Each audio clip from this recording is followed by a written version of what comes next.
The story that spooked Dash revealed how Perez, the wife of longtime Jay-Z wingman Juan Perez, became a cooperating witness for the DEA in the 1990s. Again, this is public information. This is public information. Desiree Perez became a cooperating witness for the DEA in the 1990s after her 1994 arrest for possession of 35 kilos of Perez struck a deal with the feds, agreeing to wear a hidden wire to record her meetings with major cocaine traffickers, the cartel. Her undercover informant work won her courtroom praise for federal prosecutors, as did mine, after she helped them break up major drug dealers in Puerto Rico and Colombia. Welcome to the night section. Now let's rewind back to 2020 for a second. 6ix9ine, the self-proclaimed king of New York, gets out of prison and instantly the industry draws a line in the sand. They say he's a snitch, a rat, and a disgrace to the culture. People like Meek Mill and Boosie were very quick to throw shots. And rappers in general, and well historically, have made it very clear that once you snitch, your career should be over. But what if I told you the very same people who quote-unquote canceled 6ix9ine are working under someone who did the exact same thing? And that's who I'm talking about today, Desiree Perez, as 6ix9ine mentioned in the earlier clip. The current CEO of Roc Nation and one of the most powerful women in the industry, as well as a DEA informant. Now the difference, while 6ix9ine got exiled, she got elevated. She didn't just get a second chance, she got a crown. So today, we're going deep. We're asking the questions nobody in the industry wants to touch. Who really is Desiree Perez? What did she do? And why is the industry so desperate to protect her? Now, Desiree's story doesn't just start in a boardroom. It actually starts in the streets. In 1994, she was arrested in Miami on conspiracy to distribute. Not some petty charge, we're talking serious federal weight. According to court records and law enforcement summaries, she was part of a larger narcotics operation. She wasn't moving a dime bag. This was organized trafficking. So what happened? Did she do time, serve a federal sentence like everyone else caught in that world? Nope. Desiree Perez snitched, and this snitching was generational. She became a DEA informant and not just a witness. She actually wore a wire. She helped take down people from a criminal organization, aka the cartel. This was an undercover cooperation, covert recordings, the kind of stuff that gets people out of here permanently, if you know what I mean. Now look, I'm not here to play judge. I understand the idea of self-preservation, but what I don't understand is the industry silence, the cover-up, the elevation. Not to mention, if you're part of a certain lifestyle that involves crime, the most cowardice thing to do is to rat. So how is it that after this, she didn't just go into hiding? Like, she didn't disappear, but she instead resurfaced and became one of the most powerful figures in the music industry. Now, after snitching to the feds, most people in that world would lay low, disappear, maybe even leave the game entirely, but not Desiree. Instead, she came back smarter, harder, sharper, and more strategic than ever. She married OG Juan, a longtime friend and associate of Jay-Z.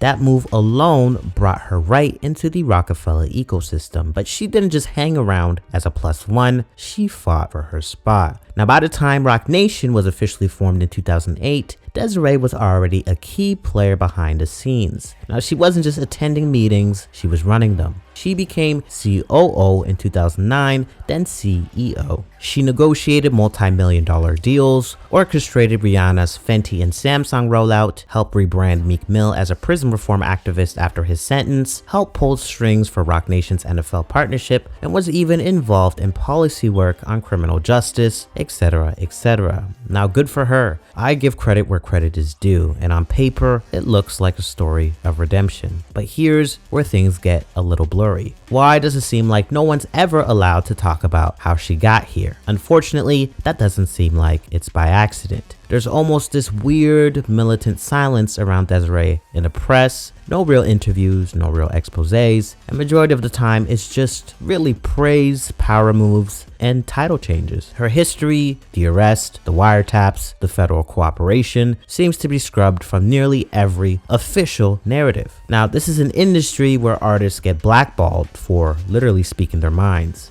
Instead, she gets promoted despite being a confirmed informant. Now, these days, you can get dropped for a single tweet, But somehow you can run a billion-dollar empire in hip-hop, mind you, with a DEA past. Now make that make sense. Now let's pause and talk about OG Juan for a second, because this isn't some random marriage, and his connection to Jay-Z runs pretty deep. Now OG Juan Perez is more than just Desiree's husband. He's one of Jay-Z's closest friends and longtime business partners. They met back in the 90s when Jay was just coming up. OG Juan ran a Bronx recording studio called Baseline Studios, the same place where a lot of Jay's earlier music was made. That's where classics like The Blueprint were recorded. Now, interestingly enough, OG Juan was known in the streets. He had a lot of credibility, and he wasn't a rapper, but he was respected. He was quiet, low-key, but also well-connected. He eventually became the president of Roc Nation Sports, managing athletes like Robinson Cano and Des Bryant. But that street affiliation, that was real. So now let's connect the dots. How does someone like OG Juan, someone supposedly cut from that cloth, someone with street ties and quote-unquote code, end up being married with a DA informant? What did he know? When did he know it? And if he did know, how do you reconcile with the fact that street code and street culture is based on loyalty and not ratting anybody out? Because if street credibility still matters, if the code still exists, then this entire situation, this entire relationship, Desiree, OG Juan, Jay-Z wouldn't exist. And yet still no one talks about it. And it's either they don't care, or the whole idea of credibility has been bought and sold like the rest of the game. Now here's the thing, a few artists and industry figures have tried to connect the dots. But every time someone speaks up, it magically just fades into the abyss, never to be talked about again. Or perhaps, and I'm just speculating here, and remember this is all alleged, something more sinister is going on behind the scenes where it's getting shut down completely. Now take Funk Flex for example. Back in January of 2021, after Trump issued that surprise pardon to Desiree Perez, Flex hit social media ready for that smoke. He hinted that he was about to go in, and though he never said it verbatim, he basically implied that he was going to expose Roc Nation and Desiree Perez, bringing light to the entire situation. In an Instagram post, he says, "Congrats to Jay-Z and Roc Nation CEO on the Donald Trump pardon. Monday, 7 p.m. we got a story to tell. Hashtag just my opinion. Guys, if I can't go to the brunch, I understand. I need to get my facts in order before I discuss. I never knew this until today. How does everyone feel about this?" And then Gilly responds, "You really not invited to Roc Nation brunch." But that discussion, or some people might say expose, never came. No long rant, no in-depth breakdown, just Instagram bait and switch, then silence. Then there's 50 Cent. In July of 2020, he went on Lil Wayne's Young Money Radio and basically said this. Look, if you said to me, I'm not even going to say who I'm talking about, right? Please don't. I'm just going to say, if you represent prison reform, how did you sign to a correctional officer and you managed by a snitch?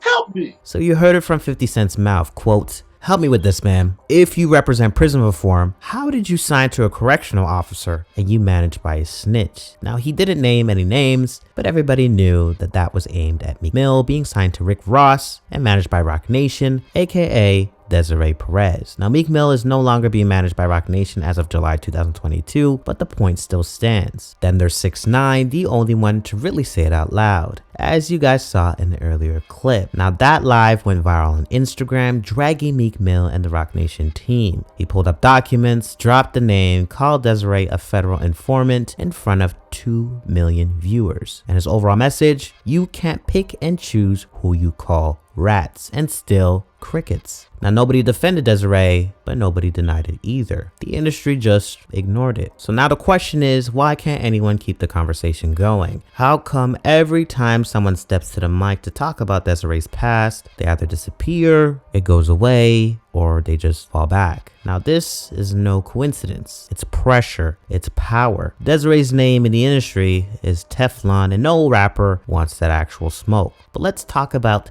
the man who built the house, Jay-Z. From Marcy projects to billion-dollar boardrooms, Jay built a brand around authenticity, around trust, around codes. He's the guy who said real recognize real, who dissed snitches in his lyrics, who sold the vision of self-made success rooted in the street. streets. So how does he explain Desiree Perez? Because this ain't just business. This is loyalty. And Jay doesn't do accidents. He's very strategic. He's a tactician. And Desiree, she's not just COO. Perhaps, maybe, she's the one behind the curtain. Perhaps the fixer, perhaps even the ghost. Now, you don't keep someone like that around unless they bring some type of value or unless they have leverage. And that's what this is about. It's not about forgiveness, not about redemption, but leverage. Desiree knows the system from both sides. She knows the streets, she knows the feds, she knows the language of power. So it makes sense why Jay may be keeping her close, because in a billion-dollar world built on secrets, the most dangerous person is the one who knows where the bodies are buried. And in this game, silence isn't just complicity,